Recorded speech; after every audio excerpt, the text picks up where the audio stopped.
pushing, baby. It's pushing and pulling, yeah. But defeated, don't wanna hang by you. You get me in a way that I cannot create. Keep on pushing, baby. Just keep on pushing, baby. Give me time, I know. Give me time to grow. Give me time, I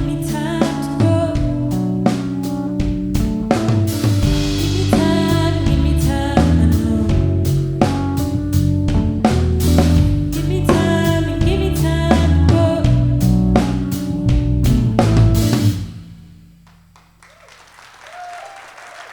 Recorded live on World Cafe, it's Hannah Jadagu with a performance of Gimme Time. You can find it on her debut album, Aperture. She has a new record that is available now called Describe, and we're here to talk about it today. Hannah's my guest. I'm Kallao. This is World Cafe. Welcome back, friend. How are you? Thank you. Doing good? You're doing good? What's the latest? What's the haps? Oh, I know we're that's on the tour. toughest, worst question to start an interview, but I like doing that sometimes. Yeah, I mean, we're on tour right now, opening up for Del Water Gap. Yeah. So that's really exciting. We play Brooklyn Paramount tomorrow and the day after. So, yeah. Winter tour in the Northeast for someone originally from Texas. How's that working out for you so far? Not so good. All right. Even in here, I'm like, ooh. No, we have climate controlled to what it feels like maybe at an Eagles game in Philly, say, and sometime in January. That's what we're working with today. Yeah, you won't catch me there. All right, So fair cold. enough. So there's a lot to talk about with this new record, Describe. You know, there are a lot of great falling in and out of love albums in the canon. There's some really great records.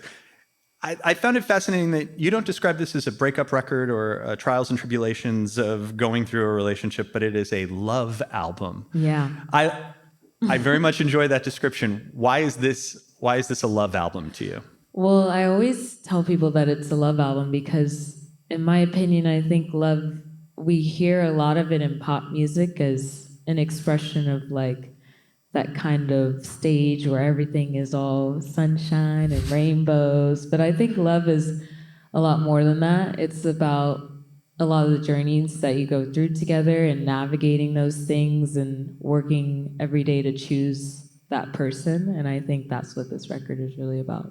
Yeah. Where was your head at when you started writing this album? Oh, it took me actually a couple times where I tried to start writing it after I finished Aperture. So Aperture came out in May 2023. Mm-hmm. And then it was like, guess it's time to write another album. And I was like, my brain was like, we are not writing another album right now. So I felt like I tried making a few songs that didn't end up on the record because they were kind of, I don't know, I felt like the story wasn't ready to be told yet. But when I went out to LA the next summer of 2024, that's when the pieces started falling together and I was able to, bring some songs that I had already worked on and kind of flesh them out further. But I also did something new, which is I linked up with my producer, Sora, and I started writing songs with someone else. And that really opened up a whole new world for me. So the record really started coming together around July 2024, and I was in LA. Yeah. So what was the experience of sharing what might be some pretty emotional, pretty heavy thoughts working with, was it a stranger? Was it a writing date meetup sort of thing? I do a lot of those. There's a lot of speed dating in music, for those that don't know, which is quite awkward, but I actually knew Sora from my first speed date with him, like the last summer. And then I came back to Altadena and was like, hey, I'm trying to make an album right now. Would you want to write some stuff together? And it was super easy. I think sometimes in music, I think once a year you get like a gem and you get something that comes very unexpectedly but very easy. And that was Gimme Time, the song that we just played. So yeah, that was definitely a blessing. And I think after that, I realized what the record could be. Yeah. And I want to stay a little bit in the sort of bigger themes of the record because, falling in love, relationships, breakups, they teach you a lot about yourself. Did those lessons come like while you were in the thick of it, songwriting? Did you find yourself leaving breadcrumbs for future you? Or I don't need to know the timing, it's such a powerful thing. That's a really good question. I think They definitely did. As I was writing the album, I was always like switching out different lines for things, and it was definitely reflective of me being in a new space. I was out in Altadena, in the mountains, away from New York, away from my friends, my family, and all that kind of stuff. So yeah, I definitely think while writing the album and just being in the location that I was in, there was a lot of stuff that sort of came through, and yeah, it was a very active and very present situation with this album. Cool. Hannah Jadagu is my guest today on World Cafe. The new album is called Describe. As a songwriter, you lean into repetition Yes. on this record, which you're a fan? Yes. Okay. Can you talk about why you like that as a songwriting tool? I love repetition because I think it creates, and this may be obvious or not obvious, but I feel like it creates such a strong emphasis on what you're trying to say. Mm-hmm. I think a lot of times we skip over like what somebody's saying, or maybe we don't hear it the first time. But on this album, my goal was like, you're gonna hear me, and I meant what I said. So yeah, that's kind of my vibe with repetition. I also just think it's fun, and I think music should be fun, and that's something that I love in a lot of my favorite songs is just getting to really go hard over and over about like certain lyrics or certain motifs. So I'm a big fan of repetition, and I just think it's like really fun to do in music. And as a singer, I imagine it really allows you to get into a performance. Like if you're going to say, "Give me time" or something like that a half dozen times, you can lean into each one and sort of give it more emotional depth. Yeah, and you can kind of switch it up too and have fun with it. And it allows for a lot of variation. Although you're doing the same thing over and over again, it doesn't mean you have to do it the same thing the same way. Right. So yeah, that's what I like about it. Yeah. My producer really strong-armed me into asking you about a specific song that features a lot of repetition. It's called "Tell Me That." Yes. Can you talk about how repetition makes it sticky? Because I know you're a fan of making things catchy. Yeah, I definitely love doing that. Well, I think Tell Me That is also such an outlier on the album that I figured repetition was another way to kind of just really hit it out the ballpark. But that song was heavily inspired by how much I like listening to R&B music, hip hop music, trap specifically. I think when I made that, I was listening to a lot of Rihanna, her 2016 album Anti. Yeah, and listening to SZA too. So, I mean, that song, the repetition in there also gives a lot of room for the production to kind of take the forefront, which is something I like to do a lot in my music. It's very drum heavy, very, like producer heavy. Definitely like just picture me with the laptop in a room for like 12 hours. That's kind of what I like to do. I like to highlight the production. I think when you're repeating lyrics, it allows room for new sounds to come in and out and be layered in. Yeah. I want our audience to hear a little bit of "Tell Me That." It's Hannah Jadagu here on World Cafe. I don't wanna need it. I don't wanna get by.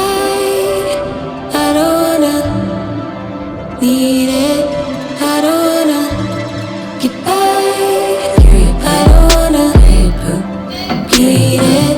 I don't wanna get by.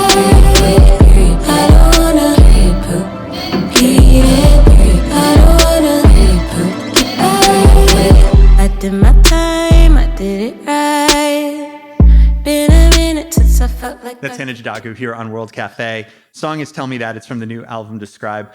What are some of the other tools or tricks that you like to make a song timeless or catchy or sticky? Because I know you think about that a lot. Yeah, well, honestly, I don't have it cracked yet. I mean, It's okay, no one does. It's always a process, but I mean, some of the stuff that I like to do is starting at a piano, I think usually helps. At least for me personally. Obviously, for everyone, I think it's very different, and songwriting is a very personal experience, so it really just depends. But I love to start at a piano. And see what happens from there. I also like to limit myself. Although my songs don't sound like it, sometimes they sound very maximalist. Mm-hmm. But a song like Give Me Time was just going for a lot of minimalism and finding the emotional depth in not doing too much. And yeah, I think sometimes that can be the trick, is just trying not to do way too much. When I first started making music, I feel like I did way too much. And I think sometimes less is more. So I also am a fan of doing things that are felt but not heard. So there's a lot on the album that maybe you don't hear it, but it's in there. I love textures and all that kind of stuff. Are you talking like subsonic bass or something like that? Not necessarily, I don't want to give away tricks or anything. but maybe just like synths or little layers or little like sounds from real life that you recorded and then just throw in there. Yeah, well, we're going to talk about the production on the record coming up in a little bit. We're here with Hannah Jadagu. Okay, I'm probably going to mispronounce this word because I don't think it's technically a word. Bergamot? That's correct. Yes! And no, it's not a real word. So my first thought was maybe it's bergamot, which is a citrus fruit, Yes. but that is not it. Tell me about this song. I'm so curious. Well, you literally figured it out. Great journalism skills. But originally when we were making the song, it sounded way different, but what we were doing every day is we were lighting incense. And it was like the bergamot scent. And it's a lot of scents and scents, so I'm struggling, tripping over my words. That's the Texan in me coming out. But eventually we named the song Bergamot because we thought that's what the scent that we had been burning was called. But then we went to Google it and we were like, oh my goodness, we are so dumb. It's called Bergamot. But then I was like, Bergamot sounds cool and it sounds like a place. And this song reminds me of like London and New York and all that kind of stuff. So I was like, let's just call it Bergamot because it feels like a place that you would go. And the song is at the very end of the record. And so I felt it would be cool to just use a made up word. Why was it the closing track? Because I think it hits a different feeling than the other songs on the record. But it also, if people are able to listen to the record in full, then there's a bit of a story that's going through, and Bergamot is kind of the ending, but it's also the beginning. The whole A-B, I love whenever artist is like, I'm telling a story in a tale of two halves on the album, and that definitely strikes me as the case here. Yeah. Yeah. Well, we would love to hear it. Perfect. It's Hannah Jadagu here on World Cafe.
Thank you.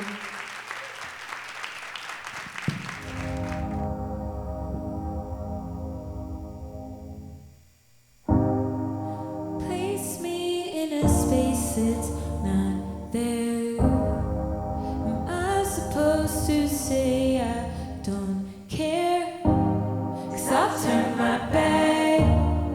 Now you're faced with that.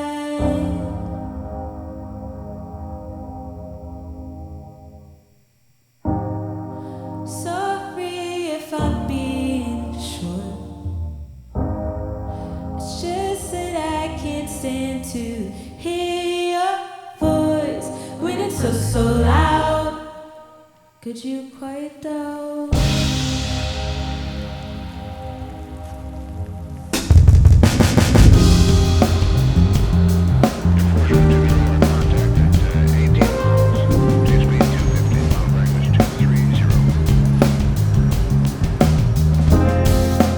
Heard it all before, I know.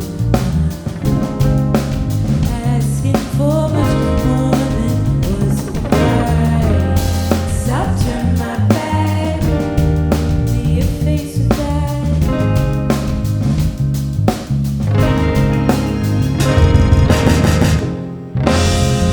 Never seen a warning sign. Hard to know without much light. When it's so loud, could you quiet down?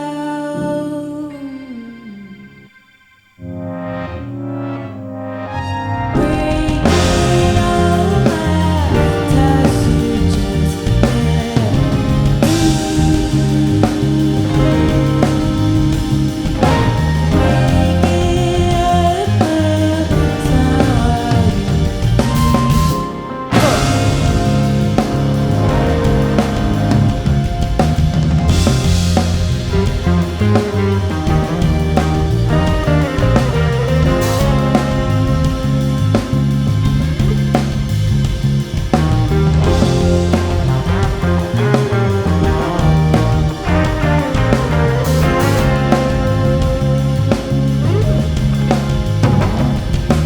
every time I hear it always goes apart. So I shouldn't even try my luck. Maybe it's not enough. See all the time, just a good sign. Hold it all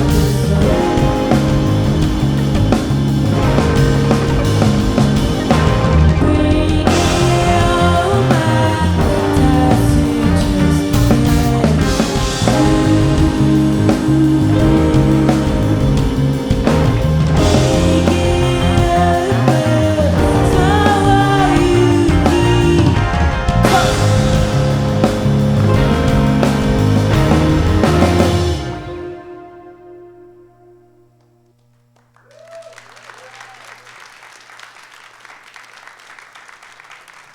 Recorded live on World Cafe, it's Hannah Jadagu with a performance of Warning Sign. Her new album is available now. It's Describe. Hannah's my guest on World Cafe. I'm Kallao.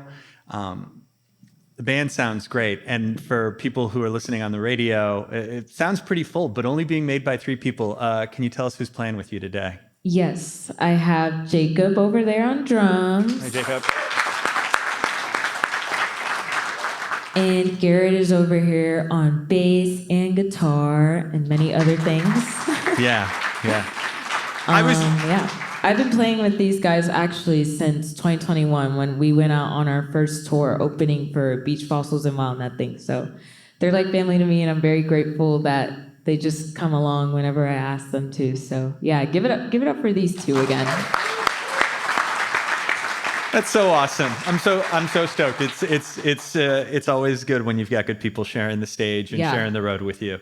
I was so curious about how this was going to translate live because I got to talk about the production on this record. Now, famously, the first few songs you wrote and released were on GarageBand on your iPhone.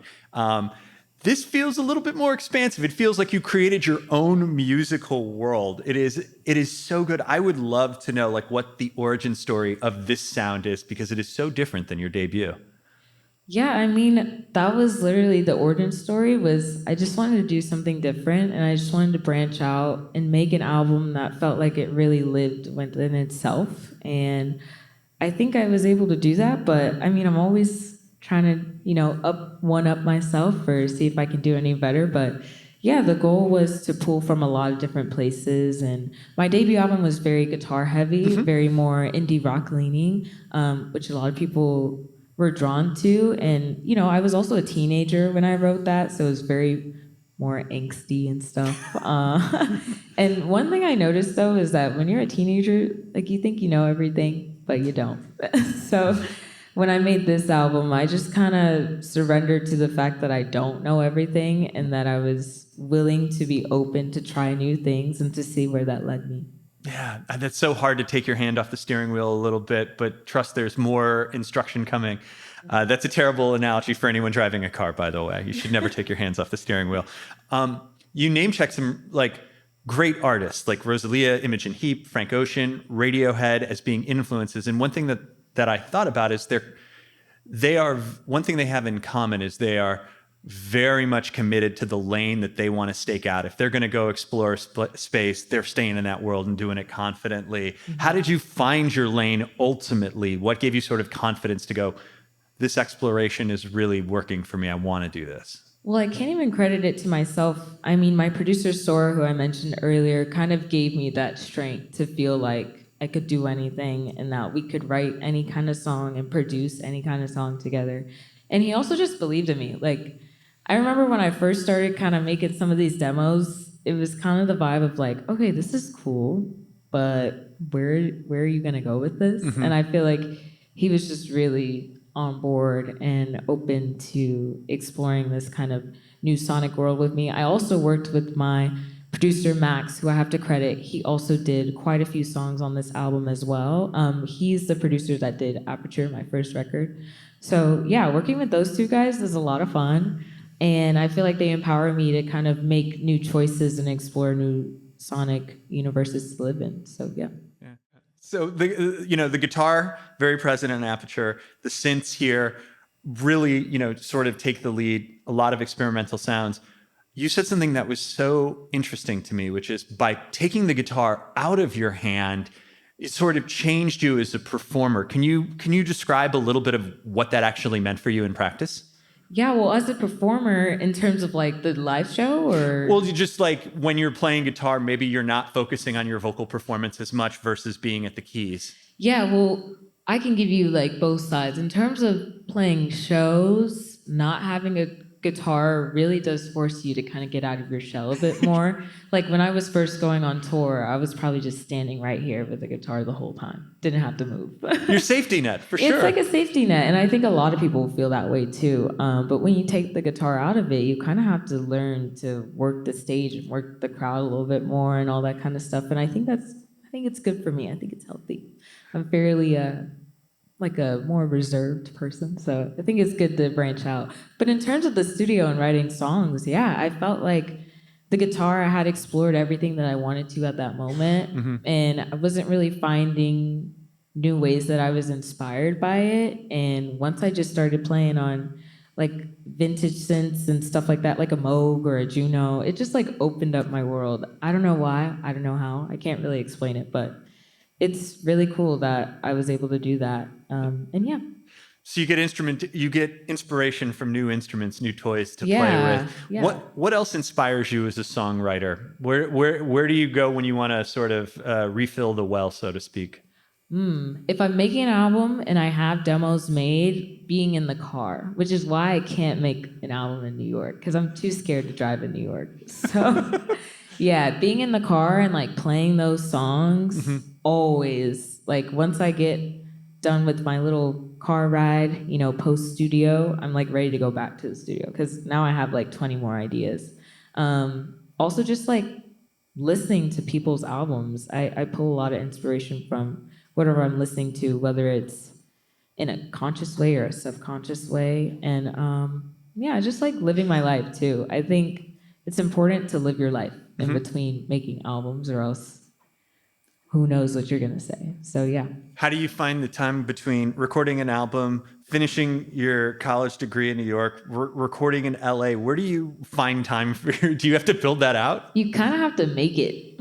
You have to make time. And one thing I learned early on, luckily, and I think this is because I've been so blessed to have the team that I have, but you kind of have to be like, hey guys, I know like you think I'm gonna tour all year, but I gotta go back to school. Gotta get my degree, and then I also want to make my album. So just learning when to be like, okay, I'm gonna do the tour. I'm gonna, come to these cool radio things. I'm gonna do the work, but also learning when to speak up and be like, no, I think it's time to write. And sometimes you don't know. So when you don't know, I just hit the road. And whenever you do know, it's like, all right, let's start making plans to make sure that I have time to write the album. But yeah, it's going to be a lot easier for me now, not being in school and all that stuff. That was a little tricky. I can only imagine. If you're just joining us, Hannah Jadagu is my guest. We're talking about her sophomore album, Describe. There was something I noticed on your merch page, which is the puzzle-themed items. So you got a puzzle piece on a shirt, puzzle piece on a pair of shorts, an actual 100-piece jigsaw puzzle of you. 200. I'm gonna be at this a while. Can you help me put it together if I could be so corny? What does that represent? You know what I'm realizing is you're right. I apologize. That was a 100 piece. I built a 200 piece puzzle for my Love single art. That's where I got mixed up, so I apologize. It's all good. That's all me. What was your question? Sorry. Well, tell me what is the puzzle? It's a very interesting piece of merch for a record called Describe. If the record was called Puzzle, I'd be like, oh, that makes sense. What's the? I'm kind of curious. What's a little underneath? Yeah, that's a great question. Well, honestly, I had named the record before we ever got to thinking about physical art and merch and all that fun stuff. And when we were thinking about ways in which you describe things, we were like, okay, puzzles. And we literally just thought puzzles because it was like, you could do a word puzzle, you could do a literal puzzle with the pieces or whatever. But I think puzzles are fun because literally it doesn't work if you don't have the pieces to put it together. And I think Describe was, how do I find these pieces to put what I need to say together or how I'm feeling, how do I understand that better? And so, yeah, I just thought puzzle pieces were a cool kind of idea that tied into the title of the album. I like that. There's an authenticity to that I appreciate. It's not just like, here's a cool piece of merch, like it all sort of ties in. Yeah, no, definitely. So, graduating from NYU with a degree in music business, last off, congrats. Thanks. Has that changed the way you think about stuff beyond the music, whether it be touring, merch, visuals, promotion? Like, how deep do you get into that? Yeah, I mean, I'm in there. Very involved. I'm very involved in every part of my career and stuff. And I think when you go to college, it kind of gives you this, no matter what you're studying, it gives you a sense of agency over the decisions you make and who you are. I think you grow a lot as a person, again, regardless of what you're studying. And more specifically, studying music business taught me a lot about, of course, the business stuff. So, publishing, I knew what a publishing deal was going to look like before I ever got one, and I understood what the terms meant when I got it. And so when it comes to merch, tour and budgets and all that, I'm very involved and very, I just get really nerdy about it and I'm very curious. I'm a little bit more hands-off now because I've been afforded that privilege, but yeah, definitely like always overseeing that, always talking with the team about it. But I think, it just gives you agency and it gives you a stronger sense of self and it gives you a newfound confidence that maybe I wouldn't have if I had studied something else. Yeah, that's the word, confidence, I got to think, because everybody signing their first record deal, they're in over their head, they don't know what to do, and at least you got I don't know if it's a roadmap, but you generally have a sense of, I know whether I'm being taken advantage of or not, or this is a good deal, this is a good opportunity. Yes. That's so cool. Definitely. I mean, it's helpful. It's very helpful. Do musicians ask for your advice based Yes. on your background? Really? Even when I was in school, I knew, because of course, when you're in college, not every person that makes music is a music business major like me. So I had a lot of friends that would ask me questions about contracts and stuff like that, and I was able to answer. So that was cool. If there was a good piece of advice for an up-and-coming musician who did not understand the music business industry, what would be your This is non-legally binding advice, but what would your recommendation be? Someone striking out with some interest. My biggest piece of advice is first make sure that the team around you is a team that you can trust. If you have that, you're going to be okay no matter like what hardships you go through. But yeah, a lot of the hardships I think that people face is being around people who are in it for interesting reasons. And I think that can get you in a little bit of trouble later down the line.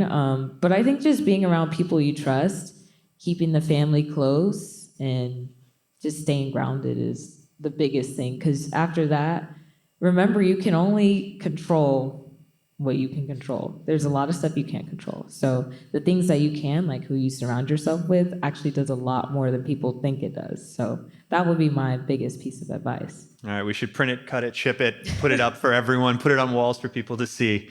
Hannah Jadagu is my guest here on World Cafe. We have one more song to get to.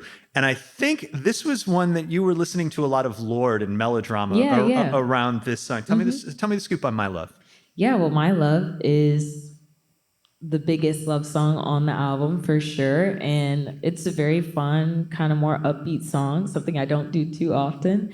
And it was a song that I had written quite a few months before I even started working on Describe, and it was just a song that, you know, I talked about my sister earlier. My sister actually approved of. So yeah, this is a fun one, and I think a lot of people like to sing and dance to this one. Oh yeah, I'm very stoked to hear a performance of it. It's Hannah Jadagu recorded live on World Cafe with My Love.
Recorded live on World Cafe, that is a performance of My Love. It is from the new album, Describe, from Hannah Jadagu, my guest today. Hannah, always a pleasure. Congratulations on the new record. There's always a place for you to come by and hang out and talk about your music, so we hope you join us again soon, okay? Thank you. Print it, ship it. That's Hannah Jadagu. We're back in a minute with more World Cafe.